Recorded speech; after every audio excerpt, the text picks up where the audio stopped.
Carl, what have you done? Think anyone will notice? Mr. Carl Jackson, right? Carl Jackson was born and raised in Los Angeles, California. After the sudden death of his mother at the age of 11, he moved between LA and Orlando, Florida, trying to find his way in life. So I'm clearly a Carl Jackson fan. Carl Jackson. Carl Jackson. Carl Jackson. Although he was introduced to hard work, faith, and family values, as a struggling teen, he wandered down the path of least resistance, finding himself jailed twice.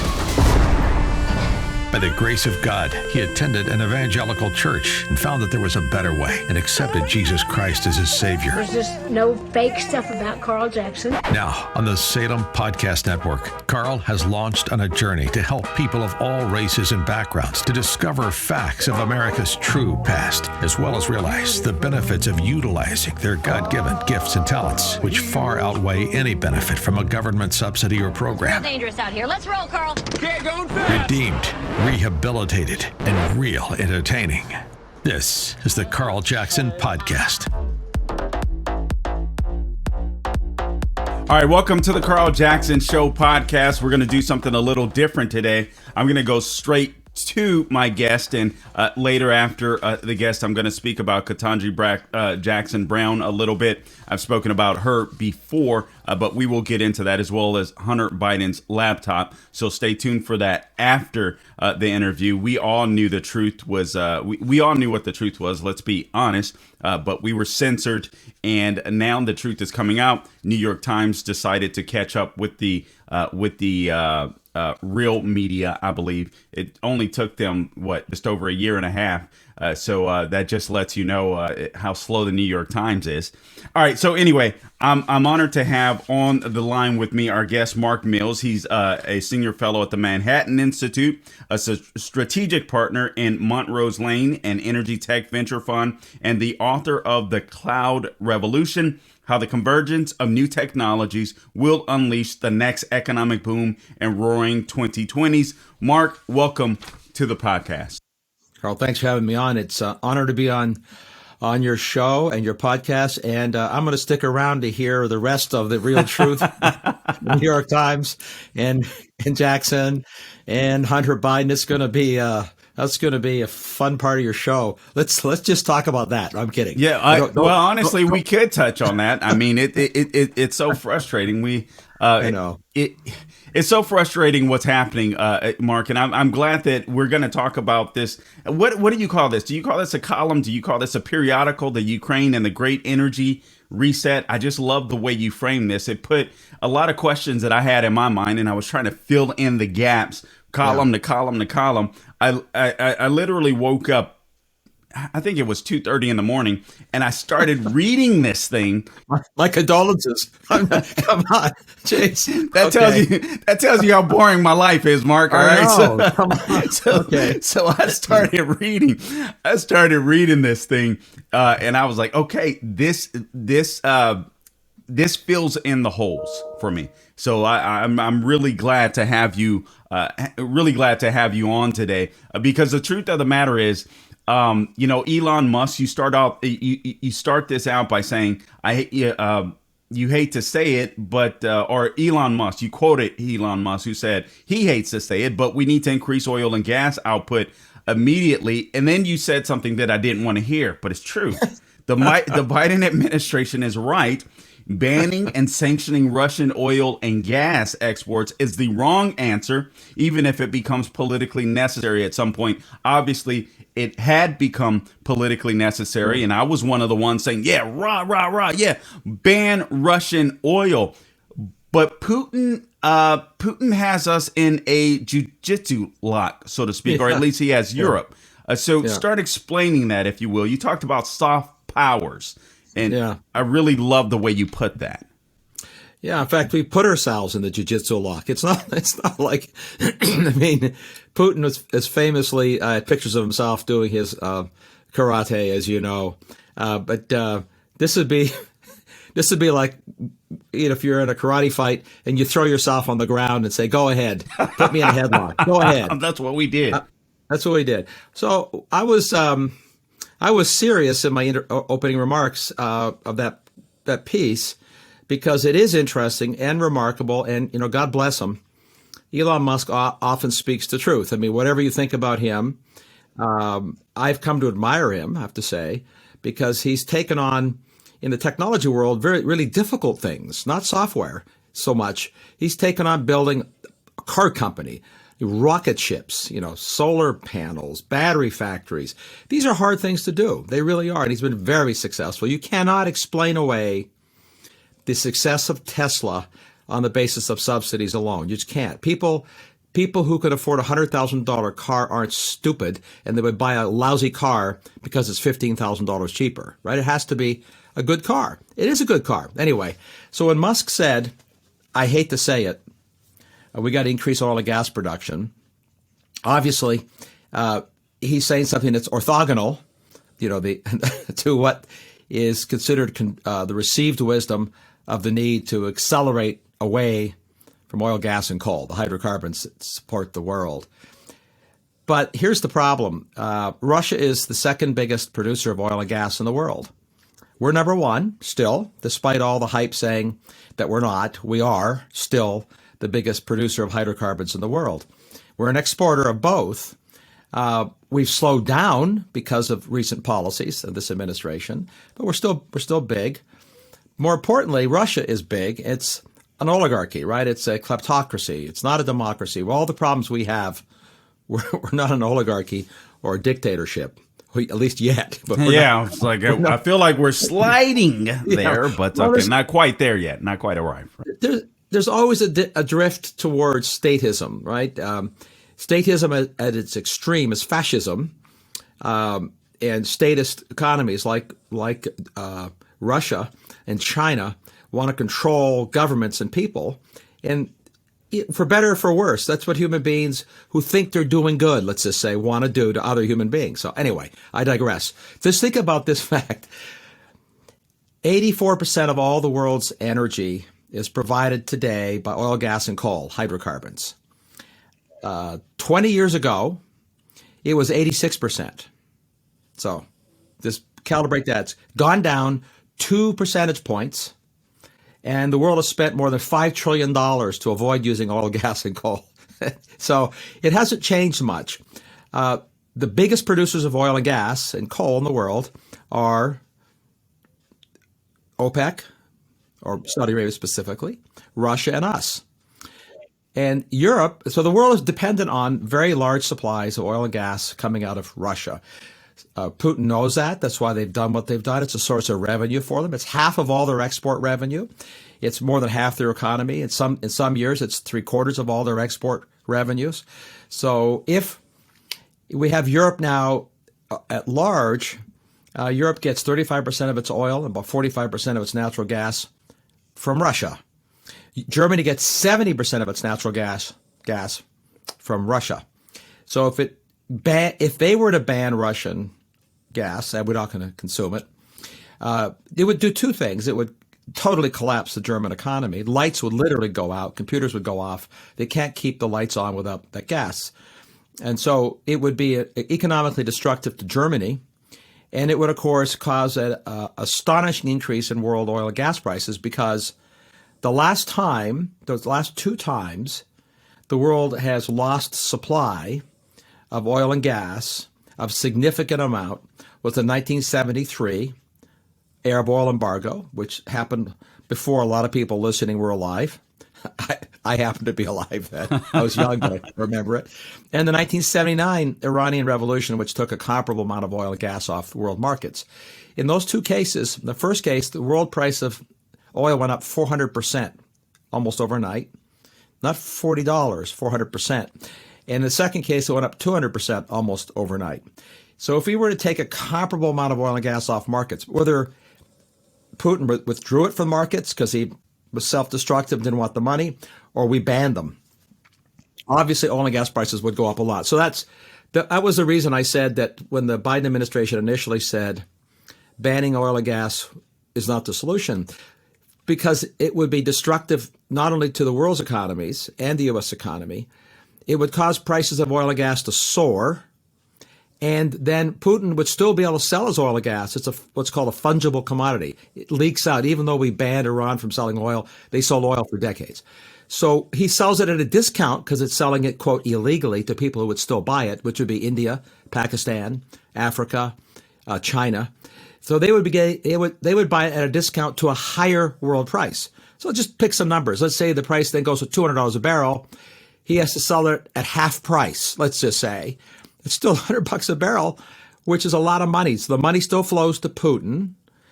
We damage our economies. So now I wrote the day before the U.S. ban went in place, I wrote it would probably become, as you saw, politically impossible to avoid the ban. Now, the U.S. doesn't get much oil and gas from Russia. We get a few percent of our oil from Russia. We get a little bit of gas. Infamously, the New England lights were kept on last winter because after opposing a natural gas pipeline from nearby Pennsylvania, the New Englanders never mind. Thank God for Russian oil. Yeah, why buy Pennsylvania natural gas when you can buy Russian gas for the Arctic, which is what they did. Russian. I guess Russian shell doesn't damage the environment like the left says. But this is undoubtedly a great energy reset. I love the way this is framed. The fact of the matter is that the European nations have become so reliant on Vladimir Putin. When you think about what's happening in Ukraine, how come Europe won't step up to the plate? The United States doesn't necessarily need to go. Sure, we can offer weapons and so on, etc. But Europe just isn't stepping up, and it's completely because this guy, who is, I believe, Putin is a judo master, has the European Union wrapped around his finger, and if they were to get away or walk away from Russian shale, they would need to come to the United States, and Biden isn't going to do that. So this whole thing, I feel like we're just being lied to all around the place. We're just looking at this political theater play out. And it's fascinating to me. I mean, even my views on the invasion of Ukraine, which, listen, I feel like I give props to Zelensky. Yeah. I feel like his biggest weapon has been, and this is just me saying this, Mark, but I feel like his biggest weapon has been his propaganda. I think everyone expected the guy to be dead in 2 to 3 days. Yeah. I think everyone expected Kiev to be taken in a couple of days. And so this guy has managed to rally the world against Putin. But you have Biden, the United States, that essentially needs Putin if they're going to impose this green energy reset on Americans. And then you have the European nations that can talk all the smack they want, but really can't do anything against Putin because he has them. Yeah. Well, you framed it, Carl, both correctly and in terms of the sort of discordant challenges that are hitting us as we think about it from all sides. You know, it's sort of easy to say it's complicated, right? Well, guess what? It is complicated. It is. Yes. But the complications could be distilled to the simplicity of the idea that you framed, is that Europe is deeply dependent on Russia for survival, literally for energy survival. Economies can't function. People will freeze to death. Lights will go out. In the summer, the air conditionings will fail. The computers won't work. You won't get DoorDash in Europe because there will be no computers running. Your cell phones will fail because electricity will be gone. Everything will collapse. So economies need energy. Putin is a huge supplier to Europe. So then you're looking at, what do we do? And like you, my reaction to this, and keep in mind, I guess I'll confess to having been an actual Cold Warrior in my career. In my early career, I worked in weapons systems during the Cold War on anti-missile systems, and my first patent was in fact, an anti-tank missile called the Hellfire. And wow, that's cool. And the Hellfire is still used off of our attack helicopters. There's many generations of improvement since my eons ago invention for that program. But Mark, you got to pause there. That is insanely cool. I've heard of the Hellfire missiles. I had no idea. I mean, you should have started off the podcast. I would have asked for an autograph, even though I can't even physically touch you through the screen here, but that is phenomenal. That's pretty thank cool. you. We'll, one day there will be a haptic internet. You know, the touch internet is coming, and we'll be able. Oh, that scares We'll be able me. to shake hands, but you'll have to wear a weird glove. But it'd be kind of cool. It'd be kind of cool. But we won't. Let's not go down that rabbit hole right now. Look, seriously. So we're seeing what's going on with the effectiveness of the Javelin and Stinger missiles. We supplied them well before the war broke out, and I would just hazard a guess we're still supplying them surreptitiously, and that's what you do in these conflicts. But the smart weapons, which is what one of my early career fields was developing smart weapons, and the first use of smart weapons in warfare was Gulf War I under Bush 41, and if you sort of use the magic Dr. Google machine and look at what the media was saying about that war and whether or not we would be able to be effective against thousands of Russian tanks. I mean, Saddam Hussein at that time had thousands of Russian tanks. His air defense systems were manned by Russians. It was basically a U.S.-Russia proxy war back then. And the smart weapons proved that we had overwhelming advantage, not in numbers, but in technology. So that's how this one's going to play out. But I, like you, when I watched two things happen, one of them gave me hope. The other was dispiriting. What gave me hope was Zelensky's response that here's a man who rose to the occasion. This happens in history. And people have said it was a comedian. He was more than that. When you read his history, he was actually an entrepreneur and a businessman. Yes, he was a comedian, but he started a very successful business network around media and television, comedy. But he's clearly a smart guy. That's obvious when you read his background, when you hear him talk. And he's clearly a brave guy. I mean, he's risen to the occasion. He's rallied the world, to your point. So this is extremely encouraging, dangerous, because, you know, Russia, as everybody said, has nuclear weapons. The thing that worries me personally the most about this conflict, as a former Cold Warrior that worked on nonproliferation and nuclear weapons in my early career, I think people have lost their capacity to be afraid of nuclear weapons. I'm not so sure Putin is afraid of them, and it makes me more than a little nervous to watch how we're handling this. Some of it's a little bit too boisterous, especially from the political right. Let's just get in there, take them on. Let's just be a little careful. I think we have to help Ukraine, but we have to be very careful. So that's it's both encouraging and worrisome. On the other side, we have Europe and the United States reacting. What are we going to do other than sanctions?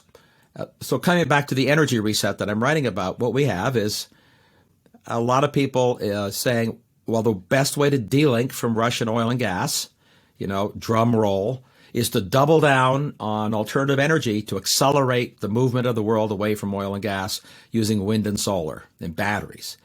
This is so profoundly naive, so profoundly misguided, and so profoundly impossible. I don't mean it is actually technically impossible in any meaningful time frames to replace Russian oil and gas with wind and solar. We know that because Germany and Europe have spent the last 20 years and trillions of dollars, quote, accelerating this, quote, transition. And where are they? Well, look where they are. 70% of Germany's gas, which they have to have, or their lights go out. You can't build enough windmills and solar arrays fast enough. And if you did, and you got what happened last winter, which is it's a northern latitude, remember? These people are lunatics talking about this stuff. We're talking about the latitudes where I grew up in Canada, where in the winter the sun sets early, it comes up late, you don't have that much sun, and you could get a week of no wind. Then what do? Well, you burn Russian gas. This is what they're doing. Burn Russian coal. Let me read this paragraph from your article here. Get you to respond to it because I mean, what you're saying is very important. It's one of these arguments that I make about Well, we'll just get into this. Let me just read this. The Baker Institute toted up a heroic combination of all possible measures Europe might take. Surging imports of gas from Norway and Algeria, electricity imports from the UK and Scandinavia, putting the pedal to the metal on operating coal and nuclear plants, and maxing out existing LNG terminals, all combined would barely make up for 1/3 of the energy lost from a Russian ban. We're living in a pipe dream when it comes to, as you've already mentioned, there's no way windmill and solar will get us to a place where I don't even want to go there, quite frankly. And we'll talk about some of the things that are in these batteries and how many Teslas Europe would have to buy. I forget exactly the number, but I'm sure you know what I'm talking about. It's insane. Yeah. We're living in Stupidville. And let me add this to it, because you're concerned about Russia, what Russia could do, and you made a very valid point and a very good point. Maybe people are becoming numb, I guess, to the idea of what nuclear war could do. I think we've really been dumbed down over the last a generation or two in America, frankly. But beyond that, I want to open another door if I could. I'm concerned about Putin, but I'm also concerned that the United States is giving up what you called soft power in this article, ceding that to Russia. Now, Russia, even though China hates Russia, or they're not exactly friends, they're working together. And then you have this situation with Iran where you have Russia in the middle of this, Joe Biden using Russia. So here's what I'm concerned about. I'm concerned about China, Russia, Iran. Okay, Russia has some powerful military equipment. We could get in a dirty situation there. But at the same time, I feel like we're keeping our eyes off of China. China is looking at and hoping we get caught up in a war in Europe. But China is the big dog, in my opinion. I'm completely afraid of what China might do, not just militarily. I'm concerned about China influence over the entire globe.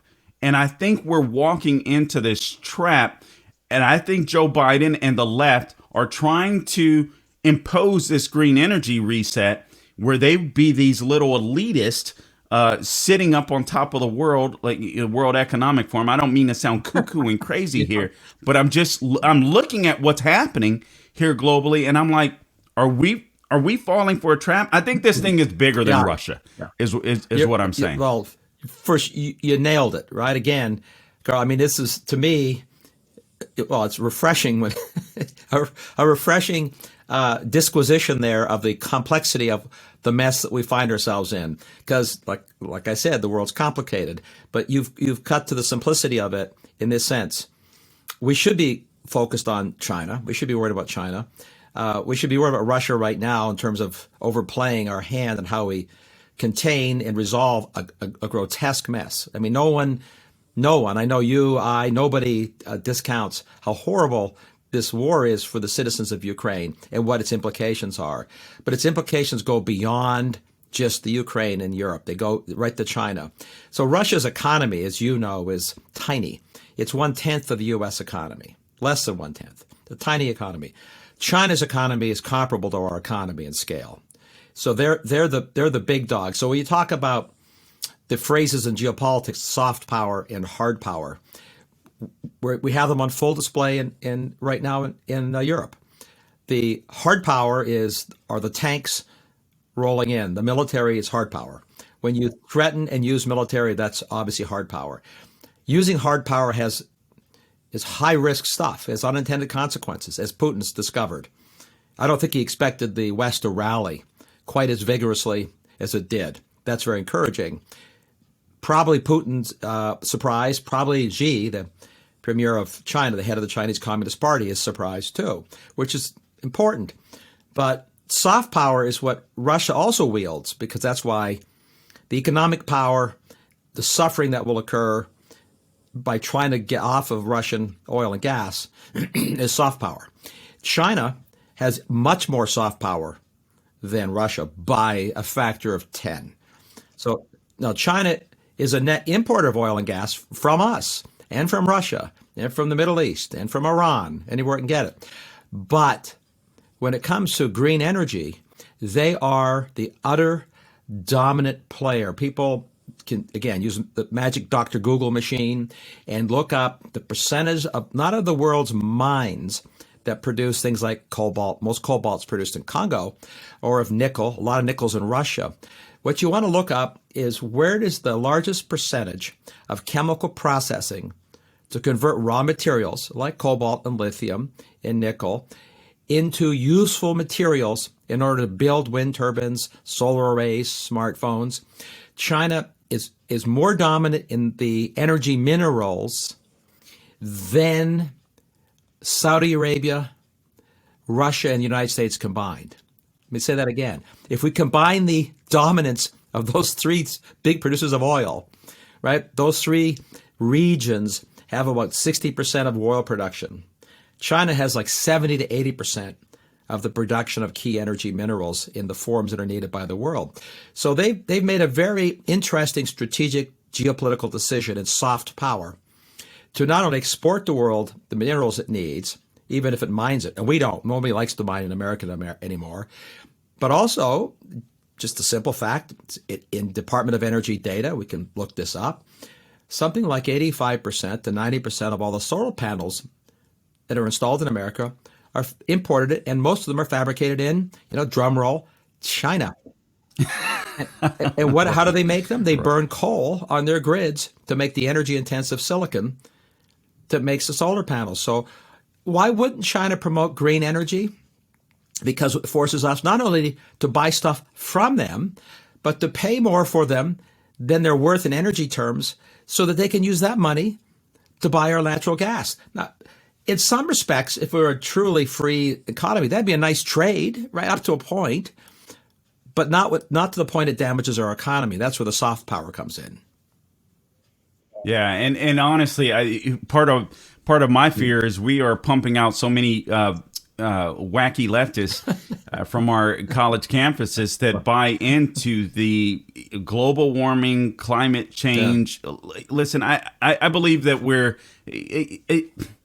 I think it would be silly to say that human beings don't do something to the environment, but I think it's so all right, how do I say this word? I think it's so infinitesimal, it's so small, so minor that it could barely be measured. Yet we have like these young kids coming out of colleges. It seems as though there's a cult when it comes to global warming. So not only would we be subservient to China economically because we're trying to virtue signal, but again, this goes back to the influence that China would have, not just on us as the United States, but in the world. I do believe morally that America is a better place. I think we're an exceptional nation. I know the left is trying to destroy us, but I do believe this is an exceptional nation.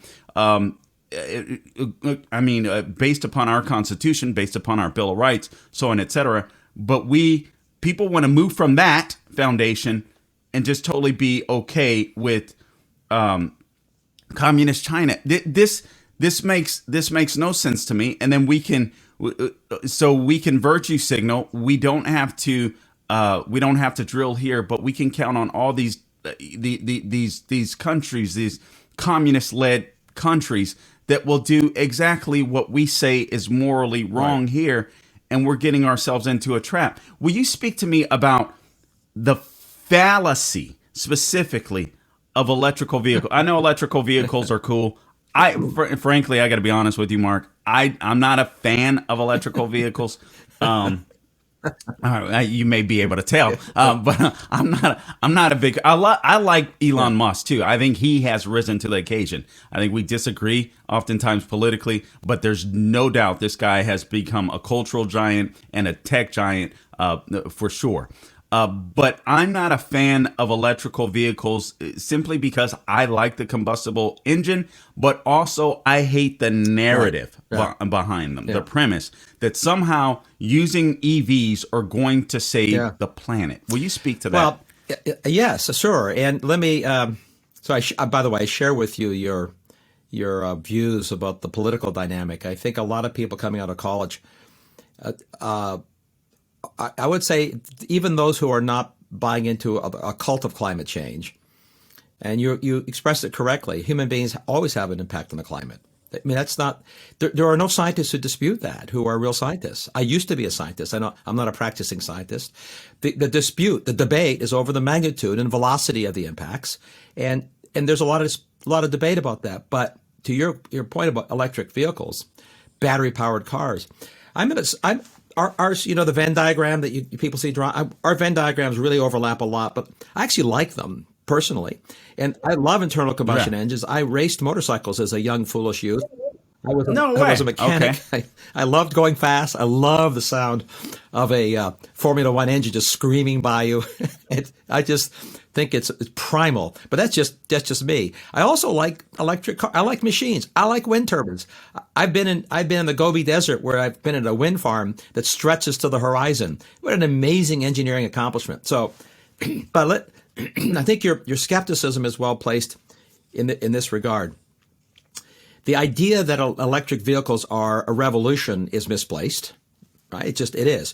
It's still a car. So in economic world, the invention of the car was revolutionary because it replaced something that was economically and culturally inferior, horse and buggy.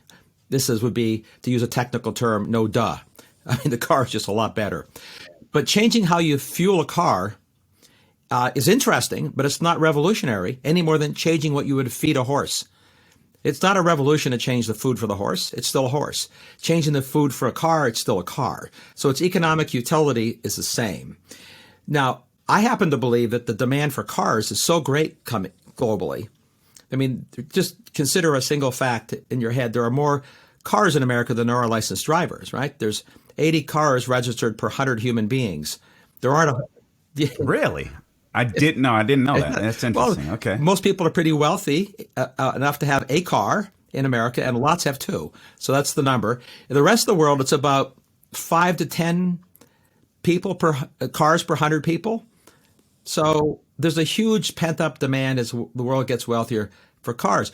We probably can't supply it all just with internal combustion engines. So I think it's great that we have It's an alternative means to drive a car. It's great. Wealthy countries can afford it. They're more expensive. But here's the myth. The myth that they eliminate carbon dioxide emissions or radically reduce it is the problem. The myth that there's somehow the battery, I use the phrase, is made from unobtainium, this magical material that weighs nothing, costs nothing, just comes out of the air. There's electricity, makes it go. A battery in a car weighs a half a ton. The fuel you replace weight a roughly 140 pounds. You take 140 pounds of gasoline, put in a 1,000-pound battery to go the same distance. Okay, it does the job. It'll go the same distance. Problem is the 1,000-pound battery takes 500,000 pounds of materials mined somewhere on the earth to make that one battery. That has an environmental cost, obviously, and the mining is done elsewhere. So we're exporting challenges. We're exporting child labor, frankly. We're exporting environmental problems. We're exporting carbon dioxide emissions because mines, again, use magic, Dr. Google. Look at a picture of a mine and look at what kind of equipment is around it. I mean, big oil burning trucks and backhoes. So this is the fact that people don't know, other than the size of the battery. It's sort of obvious when you state it. It takes about 100 to 300 barrels of oil equivalent of energy to manufacture the battery that could hold a barrel of oil equivalent of energy.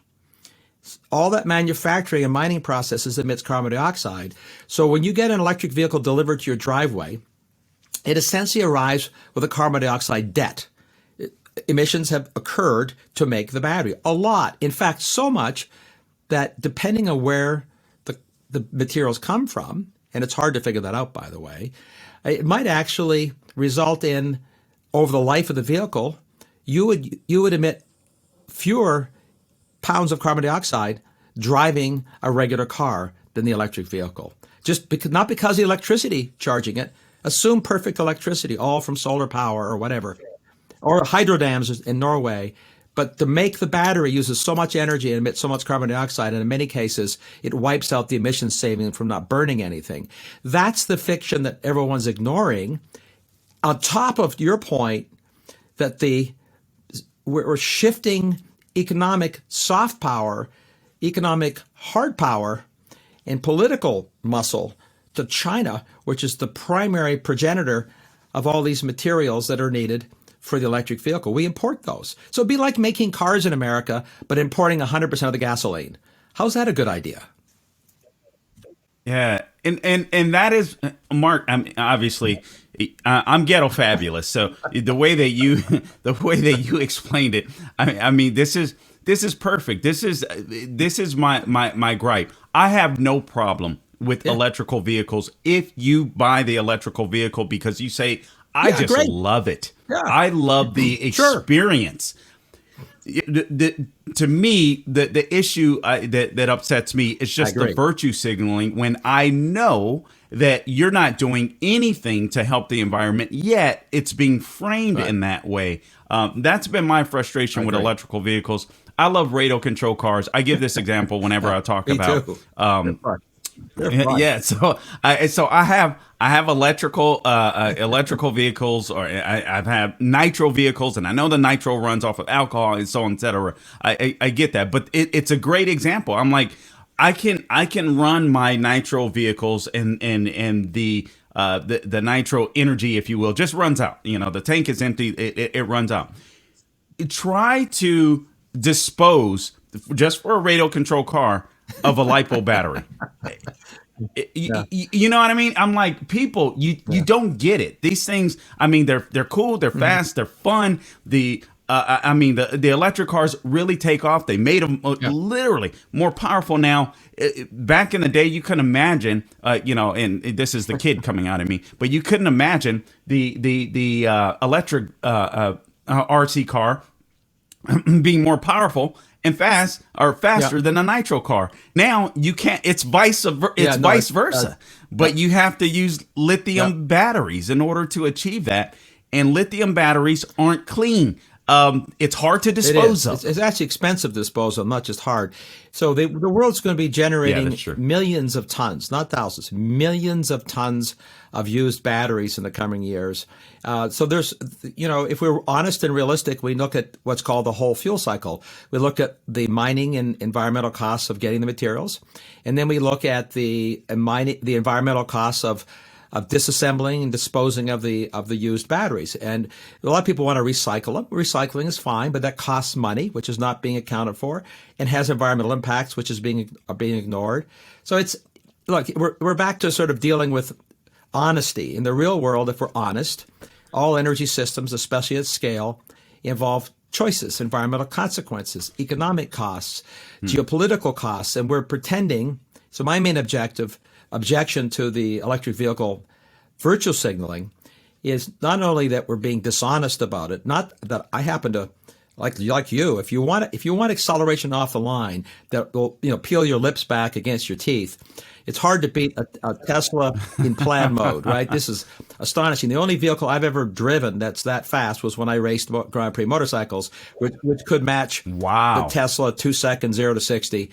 It was lip peeling, eyeball searing acceleration, and a lot of fun.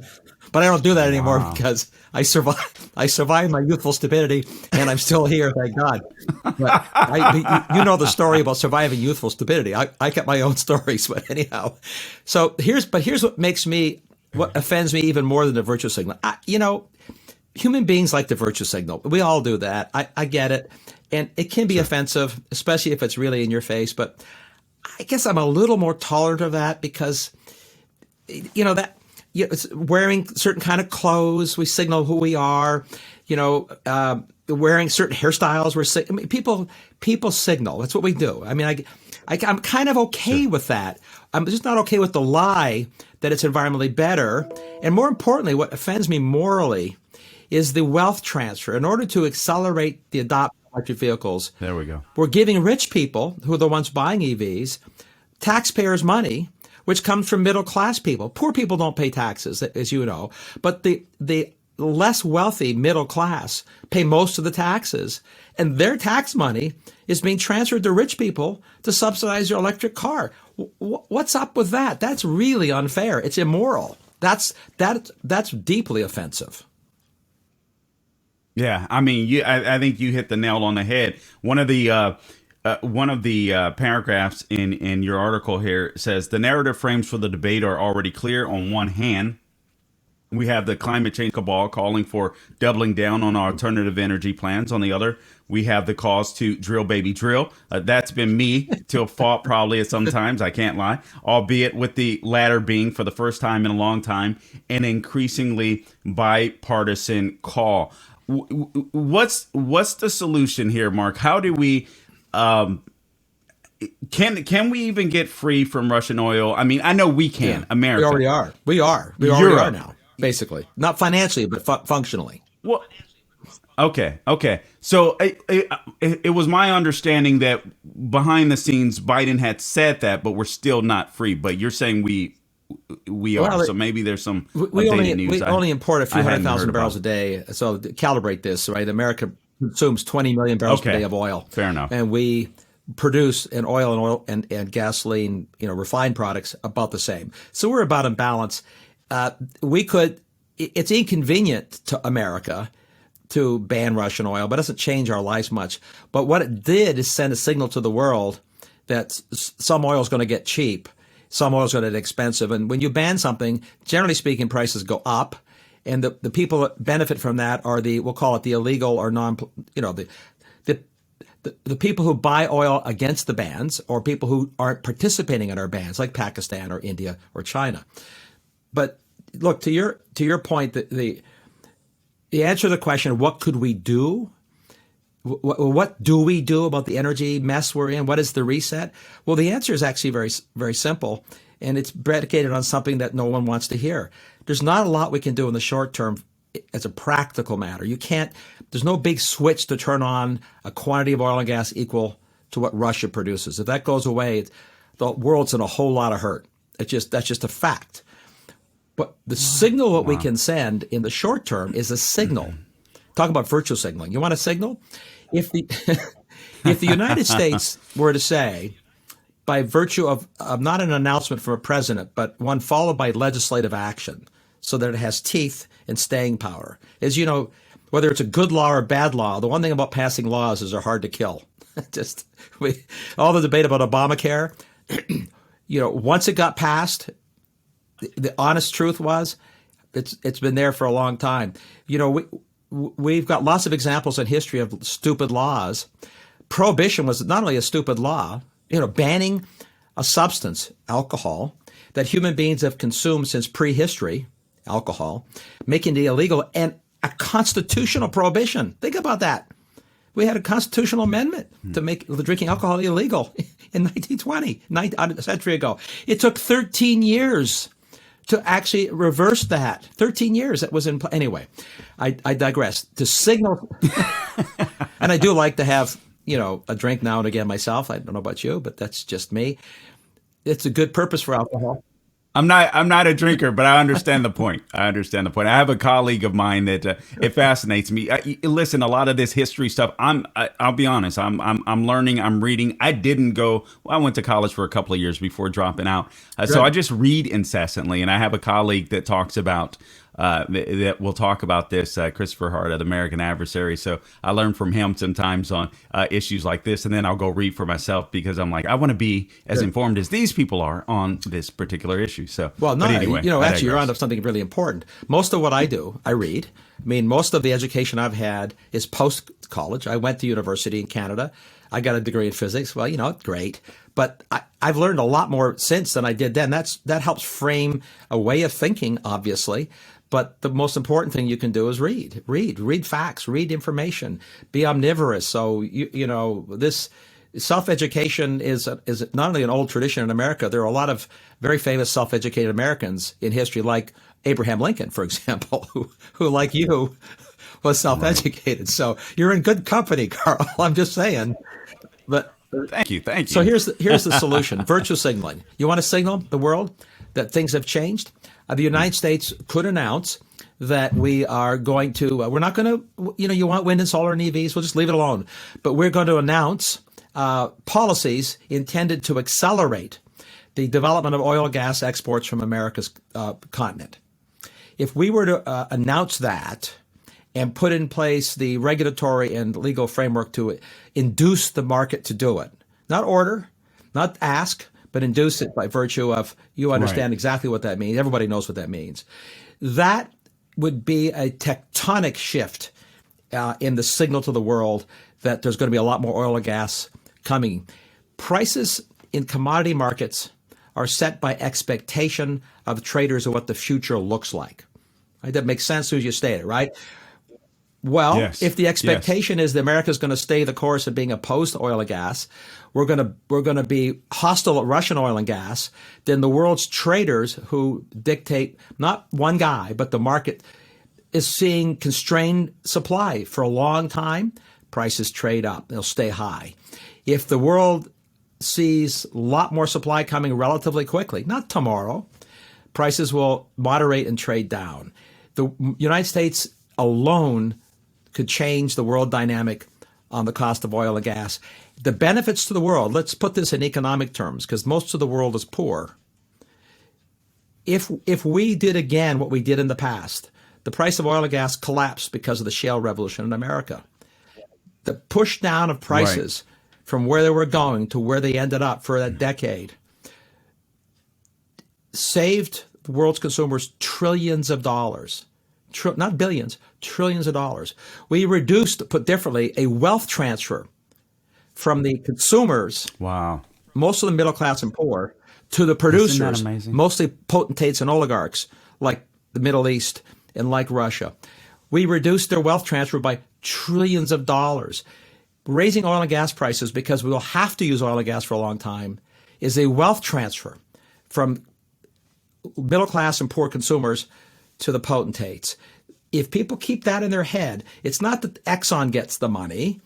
Yeah, oil producers make some more money. But why in the world would American producers, and I know many of them, argue for let us produce, knowing full well they know it'll reduce the price of oil and gas. They know that.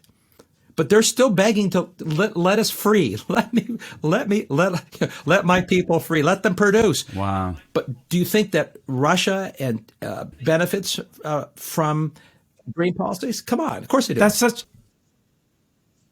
such a great point, and it speaks to American exceptionalism, in my opinion. It speaks to the all these people that are claiming America is systemically racist and this and that. I mean, there's our Constitution. I mean, when you go back and just read through it, it's amazing. It's amazing to me that people fall for these arguments time and time again. And it's a fascinating point that you make. I mean, obviously, the oil industry in America, we would essentially lose money, but we would help the middle class. We'd help the poor if we drill here, and we wouldn't transfer the wealth to the oligarchs of the world, including the wannabes like the Bill Gates of the world that want to be all of these guys that are chomping at the bit to become the next Putin and Xi Jinping. It's absolutely terrifying to me.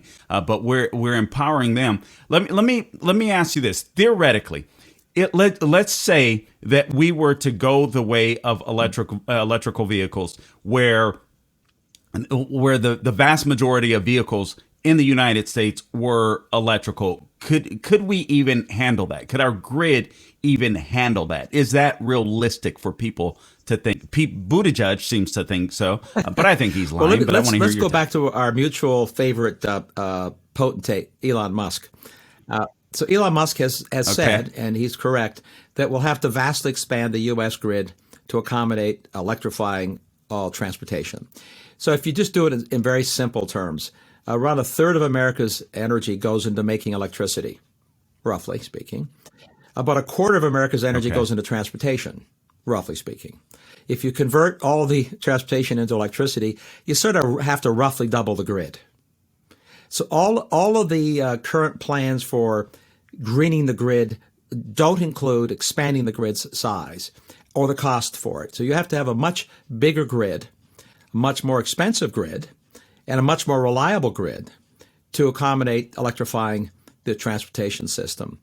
And even then, even if America were to do that, because we're rich, we could do it. I mean, so if I'm at a strict engineering perspective, it will take time, but you could do it. I mean, this isn't an issue that's impossible in pure engineering terms. It'd just be really expensive, trillions of dollars to get an outcome that would be no different.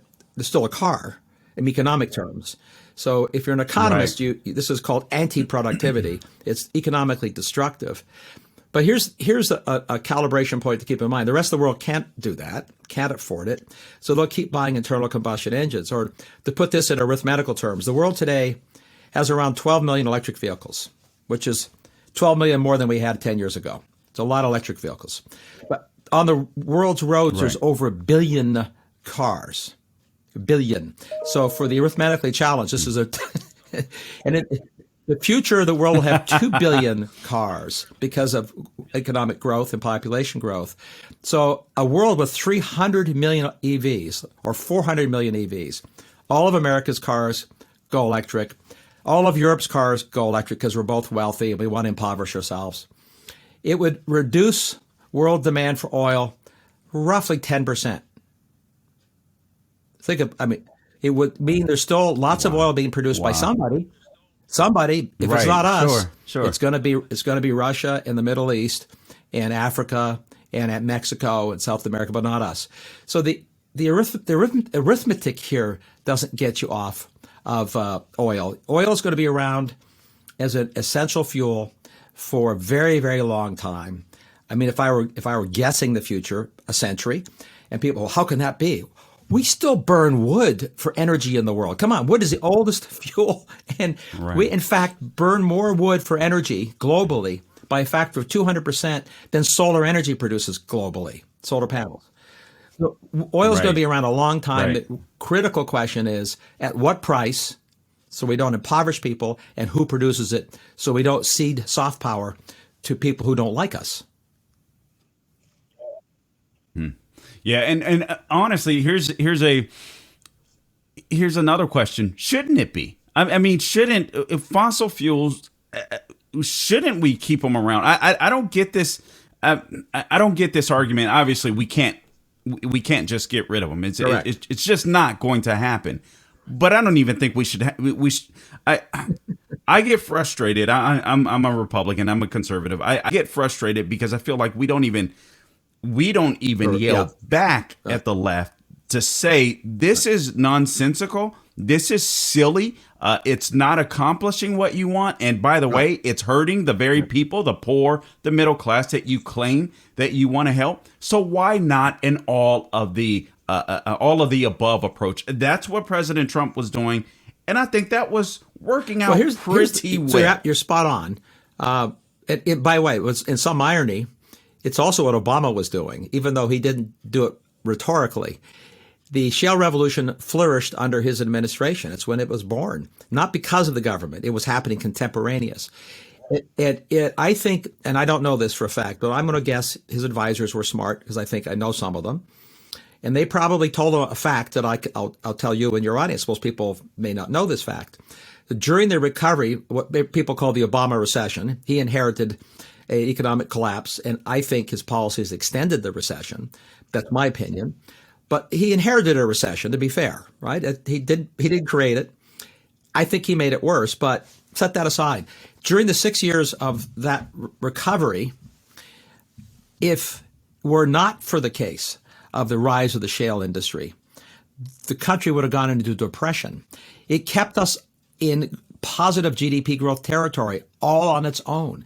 The shale revolution was adding several $100 billion a year to the GDP, which was in fact the difference between recession and growth for 3 or 4 of the 6 years of recovery. So I think he knew that, and I think that's why he left it alone, why he rhetorically promoted green energy. He left the shale guys alone, which is all they ask, by the way. Just leave me alone.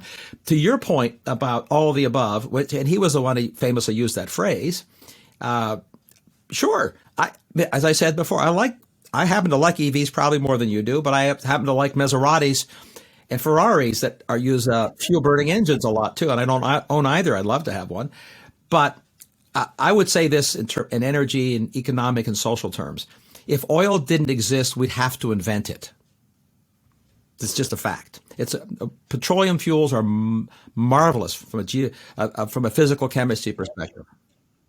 Mark, you cut out for just a sec. You said if oils didn't exist, we'd have to invent. If oil didn't exist, we'd have to Repeat that, invent please. it. It's such a marvelous fuel. It's just a remarkable Okay. fuel. Let me promote a colleague's book. My That's a book good way to put it. on technology, which you graciously pointed out, The Cloud Revolution. Please be sure to share your information as well. I'm fascinated talking to you. Honestly, I didn't expect to go this long, you. but I love learning. I love learning. So when I'm learning from you, I'm sitting here like, okay, if I'm learning, I know there's a lot of smart people out there, but there's people that are average, middle of the road people like me that are wanting to learn more about this and learning how to and wanting. I'm a fighter too politically, so I like to sharpen my arguments just so I can beat up on leftists. So this helps too. But anyway, please promote your material as well. And you're obviously a smart guy, and you said your distillation of the complexities into the simple essence of what the truth is an extraordinarily important service to everybody. It makes everybody else think. But my books, I have chapters on energy in it, but it's a book about technology broadly. I've written energy books before, but I just wanted to point out a colleague of mine, book, Alex Epstein's new book. Alex has a book called The Moral Case for Fossil Fuels, but he has a new book. Yeah, he's got a new book coming out in a month or so. Okay. A revisit of why we must use fossil fuels. To your point, the world's economies to drag people out of poverty, to drag people out of the lower middle class to the upper middle class requires food and fuel to be cheap. One of the great accomplishments of civilization is to make food and fuel cheap. And to reverse that is criminal, negligence, and immoral. And if we can make an alternative oil, gas, and coal cheaper than oil, gas, and coal, great. The market will adopt it, requires no subsidies, and it'll be a moral good. But any policies that raise the cost of food and fuel are fundamentally immoral. That's the problem. And to your point, we should be arguing for and embracing a greater use of oil, gas in the future and coal. Of course, produce it cleanly as possible environmentally. And of course, we care about emissions. All those things matter, but they have to start from the premise that we need more of them, not less of them. That has to start from that moral premise. That's good. That's good. I appreciate you framing it in that way because I do believe that it is a moral issue, and I do believe that this is an argument that more people need to hear. I mean, I appreciate the. I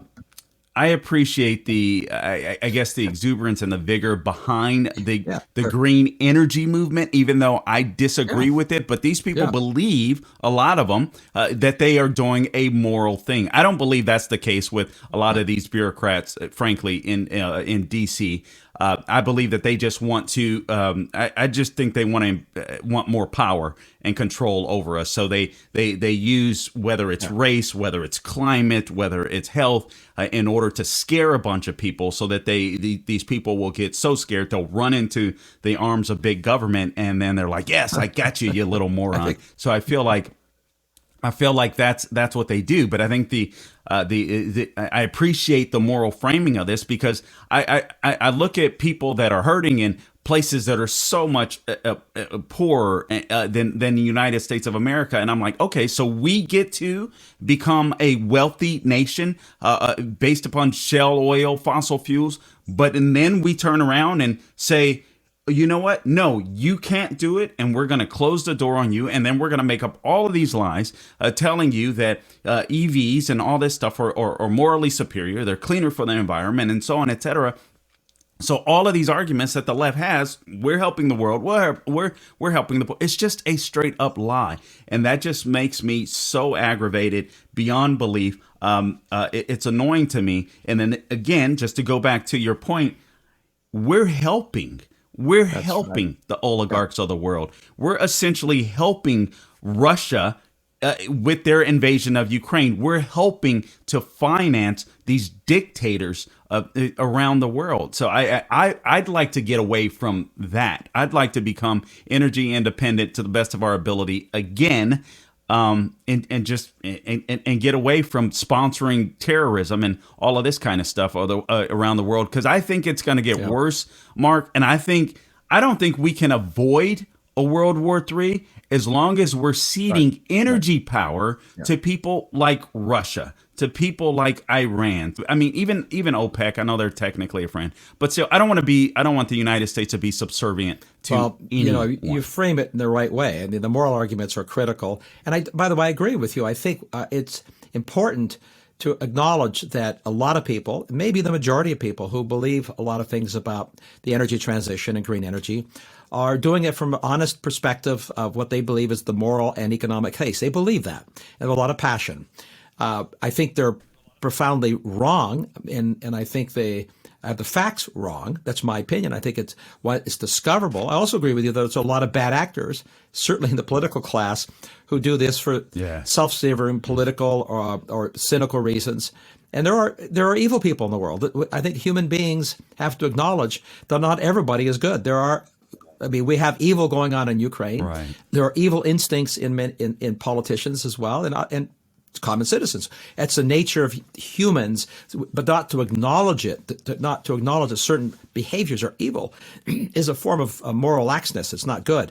But I guess I would sort of wrap up coming back to where we started. Right? You like so many and like me are outraged at what Russia is able to do, and they're able to get away with a lot because of their soft power, not just their hard power. And we want to do something. But we would like our political leaders to do some leading once in a while, which is why I began my piece saying, I hate to admit it, and because I worked for Reagan, so Biden was right when they dragged their heels on the sanctions. But I also knew, because I'm a realist, that they would be dragged into doing it anyway. It's a sort of moral preening in part, or political necessity, if you want to be just, there's this thing called realpolitik that Kissinger said a lot back in the 70s during the Cold War, and that was as a phrase, a German phrase that originated around World War I, where you deal with the realities that you're dealt.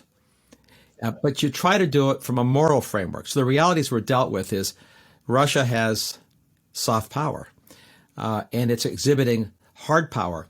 The irony here is we have a lot more of both than he has, but we're not exercising our soft power. This is why we've made ourselves vulnerable. So to your point about the, jiu-jitsu or karate, or I think it's judo that you said that Putin was studying. Yeah, we've thrown ourselves on the floor when it comes to soft power and just said, go ahead, pin me.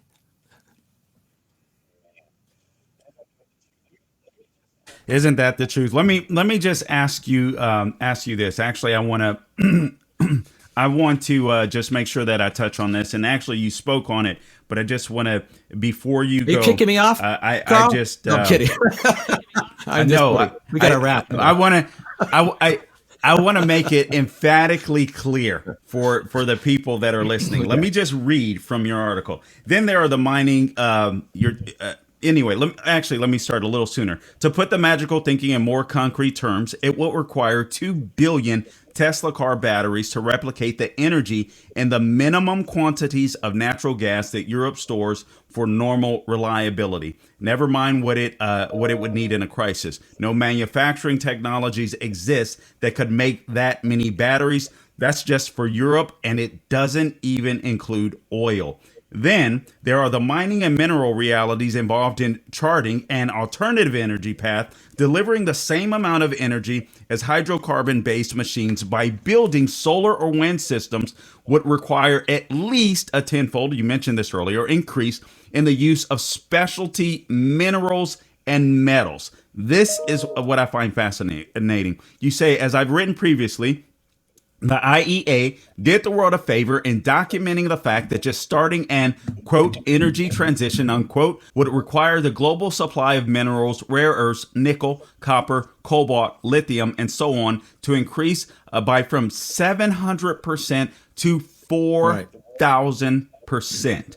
The world doesn't have enough mines now operating or planned to meet such demands, and relevant to our current times, both Russia and China are significant suppliers of many of those critical minerals. Trying to supply such unprecedented quantities of minerals would stress global supply chains in the world of commodities that translates into higher prices for all those minerals that will make everything else built from those minerals more expensive. It would also inflate the cost of energy transition machines because raw materials account for 60 to 70% of the cost to manufacture both solar panels and batteries. This is the last paragraph.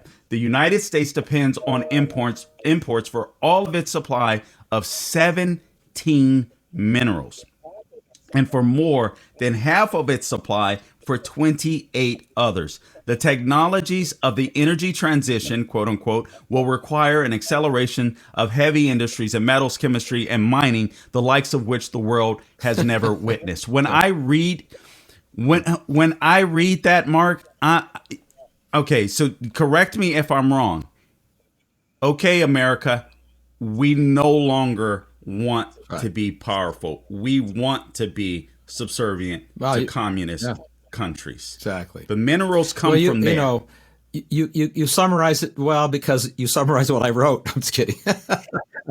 No, I'm kidding. I feel smarter for reading it, so you can take the credit. The thoughts more than I compress them in what you read. Of course, the trick with writing is you try to compress a lot into a few words so people will read it. And I'm glad you did. I'm glad it had impact.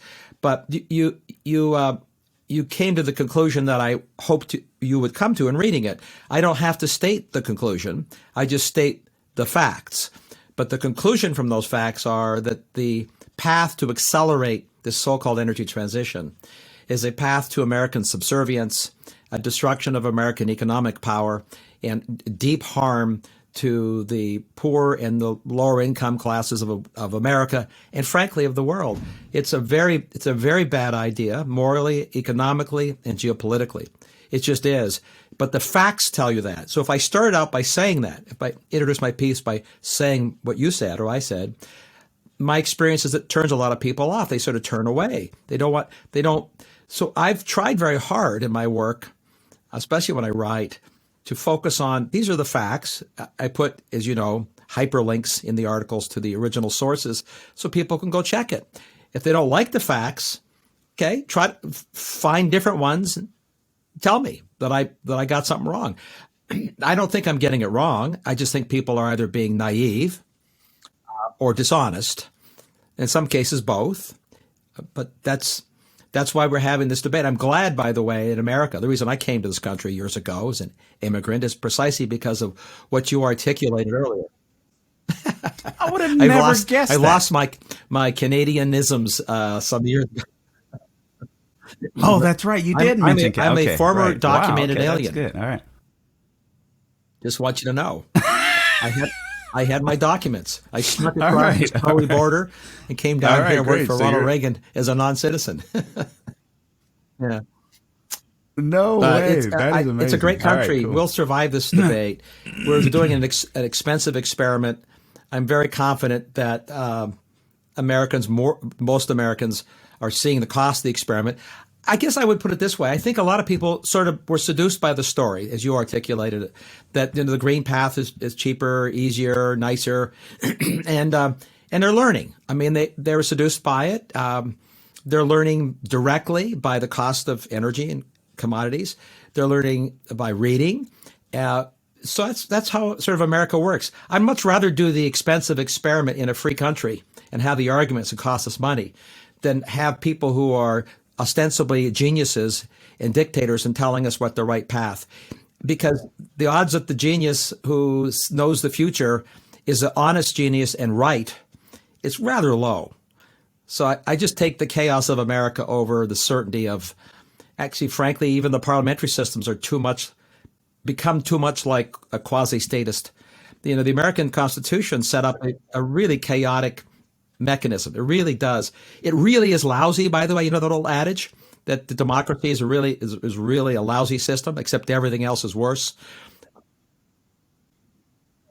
I didn't know that adage. It does, and you could but I extend love it to, it. and if you That pick makes among sense. It's good. democracies, the American Constitution, to use a technical term, really sucks. I mean, it really creates a lot of chaos, except it's better than everybody else's system in democracies. Because I lived in a parliamentary system, and they don't work as well as what we've got here, in my opinion. Man, that is good stuff. Well, and I think that's part of the issue. A lot of people haven't experienced other governments, and so we can sit here and we have it so good in America. We have to find fake things to hate, like Amen fake to that. racism, and all. It's getting it's getting so insane. You know, Mark, I seriously hope that you will have an ear in someone like President Trump, if he runs again for president. I think he is, or whomever the nominee will be in 2024, because more than anything, I'm interested in an all of the above approach when it comes to energy. But I think in order to facilitate that, we have to combat some of the left-wing arguments that it's all or nothing when it comes to EVs and this climate change. And there's got to be some common sense there. And I think somebody like a President Trump, or even a DeSantis, or whomever it may be, but hopefully one of those two, whomever it would be, someone that has the courage to fight for American values and American strength, but they also have to have the correct information and the correct knowledge. And I think we need to start fighting back against these greenies. Otherwise, we are going to cede power to these evil geniuses. And please don't send me any email. People can be evil and still be geniuses.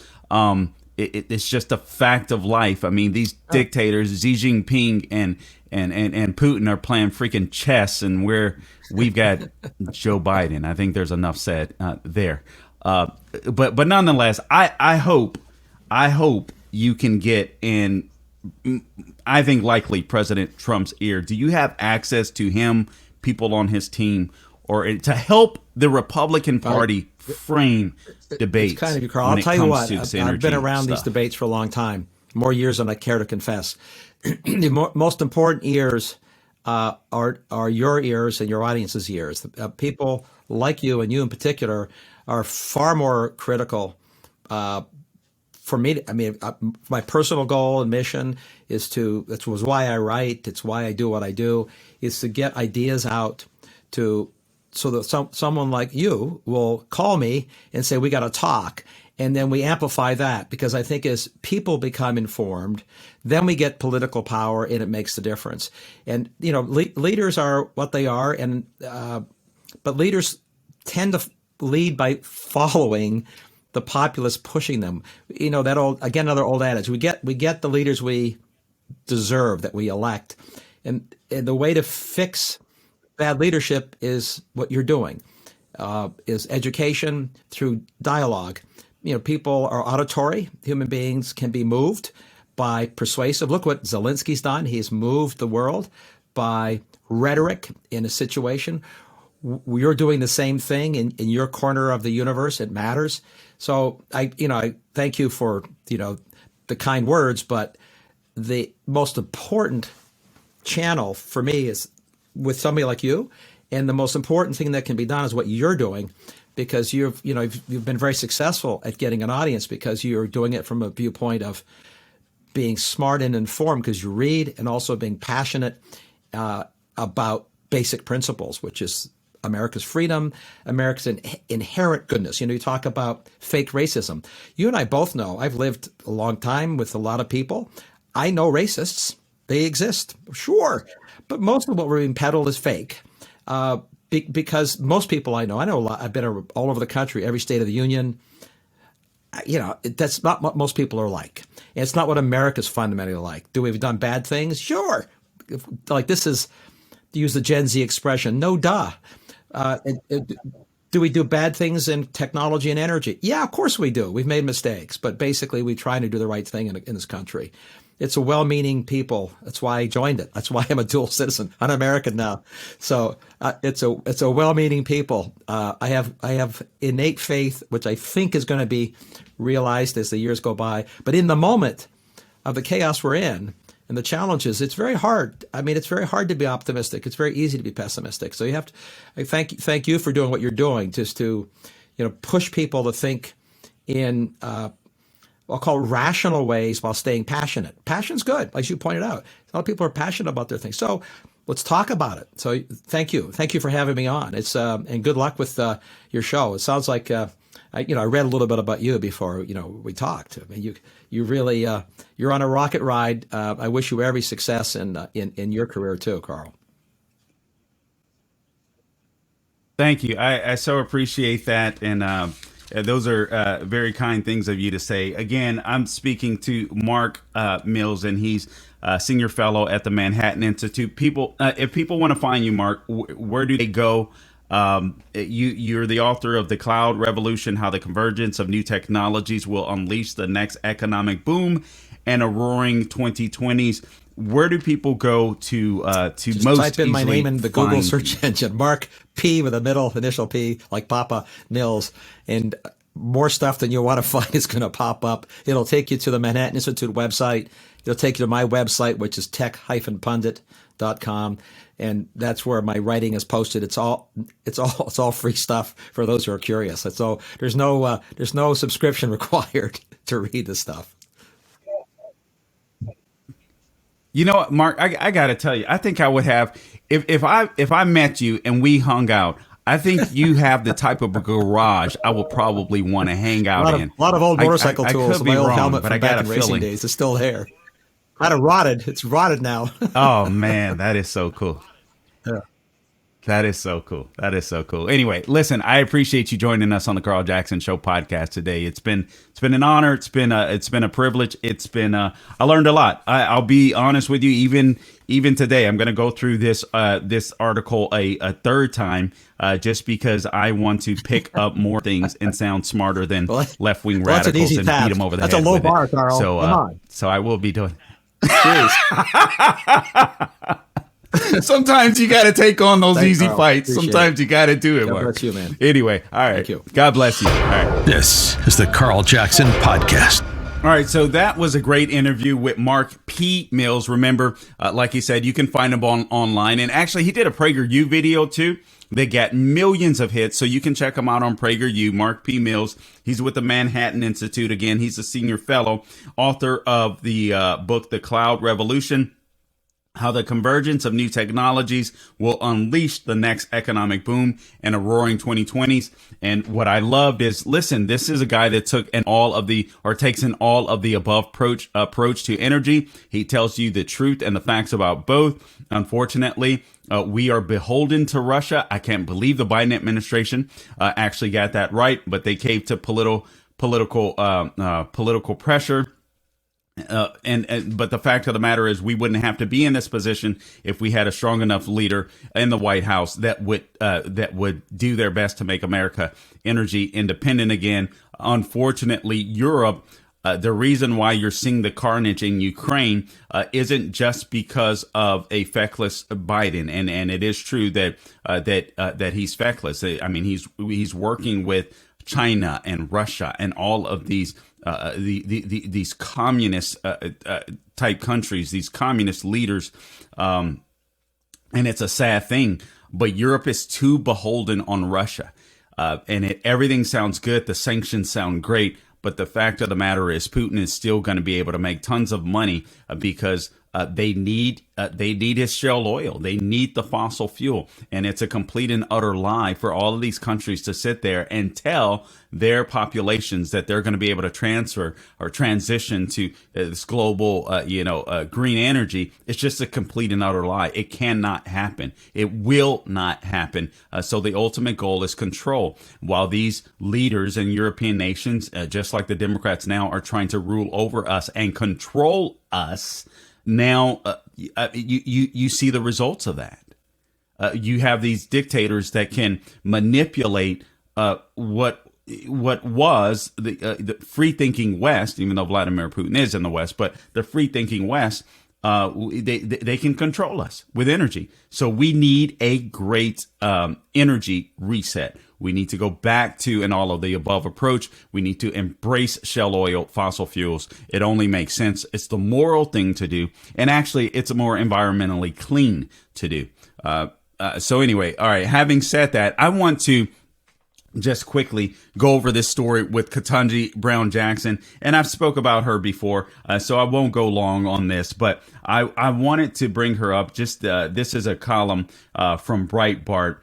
This is exactly why this woman should not. We listen, guys. We can't continue to play the race card when it comes to nominating people in high positions in our government. We can't continue to do this. At some point, people have to stand up. Republicans have to stand up. There's got to be a reason why we would vote for Republicans. They have to make some noise. I mean, chances are Democrats probably won't back down on this nomination. I'm hoping Joe Manchin has taken a lot of heat. I'm hoping he will.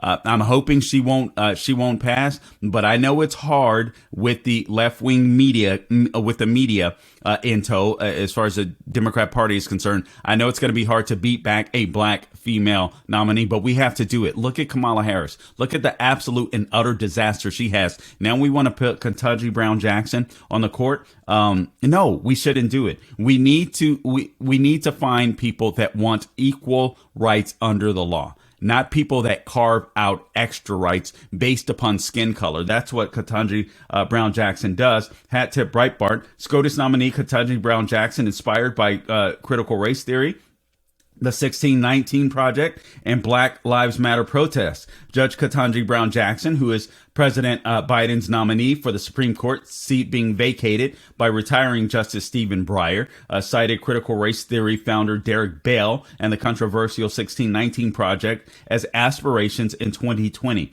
During a lecture to the University of Michigan Law School in observance of Martin Luther King Jr. Day on Earth by the Daily Wire, Judge Jackson, who would be confirmed to the U.S. Court of Appeals for the D.C. Circuit for the following year, cited Bell's book, Faces at the Bottom of the Well, and said her parents had it on their coffee table as she was growing up.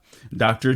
Janet Bell's late husband, Professor Derek Bell, who was a civil rights lawyer and the first tenured African-American professor at Harvard Law School, wrote a book in the early 90s about the persistence of racism in American life that he entitled Faces at the Bottom of the Well. My parents had this book on their coffee table for many years, and I remember staring at the image on the cover when I was growing up, she says. I found it difficult to reconcile the image of the person who seemed to be smiling with the depressing message that the title and subtitle conveyed. I thought about this book cover again for the first time in 40 years when I started preparing for this speech, because before the civil rights gains of the 60s, black women were the quintessential faces at the bottom of the well of American society, given their existence at the intersection of race and gender, both of which were highly disfavored characteristics. Now, this is a woman that, again, sits on a DC Circuit court and now is being looked at for the Supreme Court of the United States. I wish these people would stop going backwards and looking forwards, or even looking at the present and say, you know what, this is how I managed to succeed in this great nation, despite the fact that I'm black, despite the fact that I'm female. Here's what I did. You would help far more blacks than playing this victim card when you're successful, Ketanji Brown Jackson. All right. The book argues that other Americans define their identity in relation to black Americans who are forced to stay at the bottom of society. In one chapter, The Space Traders, Bell created a fictional allegory in which the U.S. would agree to sell its black citizens to space aliens in exchange for gold that would help settle the national debt. Christopher Rufo is a journalist who is focused on revealing the use of critical race theory in schools and the workplace, has noted that Bell did not merely treat the, quote, space traders as a unquote as a thought experiment, but believed it represented the true state of race relations in America. This is dangerous. Judge Jackson also cited the fraudulent 1619 Project of Nicole Hannah-Jones in the New York Times, which won the Pulitzer Prize, despite falsely claiming that the United States fought the American Revolution to defend slavery in the South. Though she cited Hannah-Jones to make the observation that black Americans have fought hardest to give life to America's founding ideals, at no point did Judge Jackson disagree with the author's thesis that America was founded on slavery. Judge Jackson closed her lecture by citing what she called favorite civil rights photograph of modern times, an image of a 2016 protest over the police shooting of Alton Sterling and Philando Castile. Both were early icons of BLM, or the Black Lives Matter movement, though both had been armed when they resisted arrest and were killed. Sterling was shot during in a struggle with police in Baton Rouge, Louisiana, after allegedly threatening a homeless man at a convenience store. Castile was shot and killed during a traffic stop. Now, that one was really tragic. I looked at it, but it was obvious. It was obvious that it was an accident, but it was very tragic. And I wish.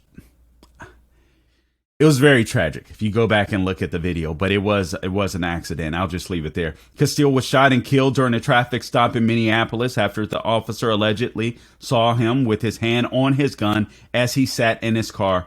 The officers involved in Sterling's killing were not charged for lack of evidence. The officer in the Castile shooting was acquitted of manslaughter. Philando Castile was a concealed weapons carrier, so the video is sad, but you could see that it was an accident. Judge Jackson did not comment on the shootings, but said she was inspired by the woman who was arrested at the protest. Jackson's confirmation hearing is scheduled to begin Monday, March 21st at the Senate Judiciary Committee. There's no doubt in my mind that Ketanji Brown Jackson is a smart woman. The problem is when your worldview is clouded simply by race, you're not going to do an effective job for the entire American community. It's just not going to happen. You're going to view everything through the lens of race. And this is exactly what we don't want on the court, on the Supreme Court. The rule of law is important. The The rule of law, when followed correctly, brings equality. It does bring about equality. I know people will say, well, more black people go to jail and this and that. Well, that's because, let's be honest, more black people commit crimes. Can we stop lying about this? Listen, I'm black. I know tons of black people. All right. And I can look at my own family, and even though I'll admit there's been some dysfunction, that we always had the idea that family was important. Male, female, children. We always had that idea. My cousins, my aunt and uncle right here in Orlando, Florida, their daughters are extremely successful. And they're liberal, but they're extremely successful. And that's because their family dynamic is absolutely freaking amazing. Right? They do everything together. My aunt and uncle still together, 54 years. And as a result of that, having that family unit still intact where they can feed off the wisdom and my aunt and uncle, their daughters have become extremely successful. Extremely successful. So it can happen and they're in the South. I was born in Los Angeles, where racism was a little different. California was segregated. People like to pretend like it was racism free. That wasn't the case. I feel like California, Los Angeles in particular, is really segregated, or at least was when I was living there. But these people grew up in the South, in Florida, or Southeast anyway, in Florida. So they saw, I would grant them, they saw more racism likely than I did growing up. But nonetheless, they've been able to excel in all of the industries in which they are in. And I think what needs to happen is black people have to have an honest gut check. You can succeed in the United States of America. It is a lie that America is systemically racist. Otherwise, Ketanji Brown Jackson wouldn't be in the position that she's in. My cousins wouldn't be in the position that they're in. The truth of the matter is, though some of our founders were slaveholders, all of them recognized that there was a greater power that existed beyond themselves. That's enshrined in our Constitution. That's enshrined in the Bill of Rights. That's enshrined in the amendment process in and of itself, which gives our country the ability to repent for our sin during or in an amendment process. And we've grown better for it. So yes, let's be emphatically clear. Slavery ended here in the United States of America. We're a country that's still relatively young. I mean, we're only approximately 250 years old, so still a relatively young country. And look at what we've been able to accomplish. Yes, there was slavery. Yes, we fought a civil war for it. The Democrats kept up racism in the South as long as they could. Thank God, a Republican Party, emerged to fight against both racism and polygamy. We had a Republican president in Abraham Lincoln who signed the Emancipation Proclamation. I don't know why we don't celebrate January 1st, 1863. I mean, it's amazing to me. Maybe we should celebrate both New Year's Day and Emancipation Day. I don't know. I think it would be pretty cool. If blacks want to celebrate anything, that would be the day, in my opinion, to celebrate on January 1, and then also have July 4th as Independence Day. Call it quits. It should be a simple thing. But we can't have people like Ketanji Brown Jackson on the court because her lens is dirty. If all you see is race, then you can't be fair on the bench. You're going to give justice to some who honestly that's the wrong way to frame it, because obviously she would be on the Supreme Court. But this is just no judge sitting on any bench at any level should be viewing law simply through the lens of race.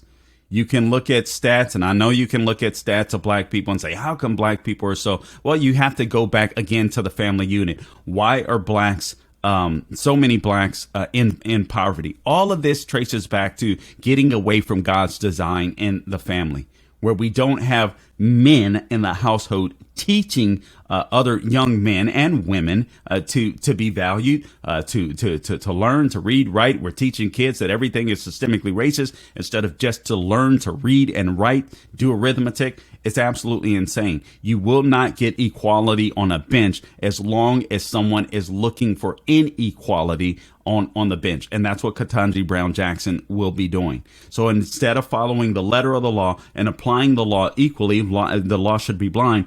She's going to base her decisions upon whether or not she feels someone is oppressed or not, whether our system is oppressed or not. This lady should be nowhere near the Supreme Court of the United States. And not to mention, she defended freaking a terrorist at Guantanamo Bay. I mean, it shows that this lady has a hinge of anti-Americanism in her. No one should represent the United States that has that. Did we do some bad things in the past? Yes, like every other country did. Like the African countries that sold slaves into slavery, African tribes that did. Guys, evil has existed since this world has begun. It's completely naive to just narrow it down to the United States of America. It is so stupid. It's so asinine. But this is what's being taught on our college campuses. But Ketanji Brown Jackson, Republicans, stand up. Just say no to Ketanji Brown Jackson. As a matter of fact, I've done a podcast on that where I've gone into more detail. Make sure you listen. You can join this podcast. You can subscribe everywhere podcasts are found. Apple, Google, Spotify, YouTube, and Rumble. I'm going to be touching on a lot of these subjects that a lot of people are afraid to touch on. And sometimes I get a little passionate about them. Sometimes I need to calm down, quite frankly. I'm not going to lie. But fake racism really gets me hyped because I think it does more damage than good. Last night, I feel like I got a little too passionate, perhaps, on sitting in for Larry Elder. I was talking about Juicy Smollett and the like and other issues. But it pains me to know that there's blacks that have been successful that'll still argue that America is systemically successful instead of telling other blacks the hard work that they put in and the route they went to get to the place that they're in, where people of all races are kissing their behinds. Please spare me the drama that you're a victim. You know what I mean? When you're living a life of luxury inside of the United States, I don't want to hear it. I don't want to hear it. Just tell me how you got where you got. That'll help me a lot more than telling me that I'm a victim because of the color of my skin. Just tell me how you overcame. All right. And this is the danger of having a Ketanji Brown Jackson on the court. This is the danger of the Juicy Smolletts. They make it big, and then they tell the rest of us that we can't do it. Please give me a break. All right. Just quickly on the Hunter Biden subject, if I could touch on that real quickly, the Hunter Biden, the laptop from hell, as Miranda Devine so eloquently called her book. And it's absolutely right. Now, all of the media, which is so weird to me. I don't even know why they're doing this, why the media is conceding all of a sudden that the Hunter Biden laptop is, a real thing. I mean, obviously it's an election year. Maybe they're trying to reestablish some credibility. But you're talking about literally these people are almost a year and a half late. So that should give you pause. The New York Times is coming out and admitting it. They're providing cover for the rest of the left-wing media, CNN, MSNBC, and all of them. It makes no sense to me except to say that you shouldn't trust mainstream media, particularly left-wing media. The fact that they would hide this story from you, the fact that they would not tell you the truth, and then you look at the ramifications of big tech hiding and censoring the Hunter Biden laptop story. There were about, I think it was in exit polling after the 2020 presidential election, I believe the numbers were 6 to 7% of Biden voters said had they known about the laptop story and Hunter Biden, they would not have voted for Biden. Now, this could have swayed the election because a lot of that exit polling was done in swing states. Or some of that exit polling, was done in swing states. I mean, when you think about the Electoral College, 40,000 votes would have turned the election around, regardless of what any of us might feel about that election, rigged, stolen, so on, etc. Regardless, even if the election was rigged, you count that 6 to 7% of Biden voters in some in swing state areas that could have swung the election. So the media has done a large disservice, not to mention you put a corrupt president in the White House, a corrupt man in the White House, a corrupt man that is now willingly beholden to Russia, a corrupt man that, in my opinion, is willingly weak when it comes to China and will be beholden to China, because all China has to do when they try to go for Taiwan, and they will with a weakling like Biden in the White House, just brace yourself. We're all worried about what World War III that can come from Russia. I'm worried about what can come from having a weak president in the White House when China tries to exert their influence around the entire globe, and we have someone that will do absolutely nothing about it. We're living in truly scary times, and you should know the outlets that are not truthful to you. New York Times being one of them, and all of these other reporters that didn't even bother to do their jobs, to dig and to research the Hunter Biden laptop story. No one asked questions except on the right. The left and big tech just shut us down. What a shame. And now look at the results of that. The Afghanistan retreat and surrender. You've got the war in Ukraine. All of this because Democrats voted for a corrupt man and Joe Biden, and they many of whom would not have voted for had they known the truth about the Hunter Biden laptop story. So screw the New York Times and all of these people, these Johnny-come-latelys. It just proves to you that they're political hacks and they're not real journalists. That's why people like me exist. That's why the Salem Podcast Network exists. All right, guys. Listen, I appreciate you tuning in today. Again, please follow me on Apple, Google, Spotify, YouTube, and Rumble. Anywhere podcasts are found.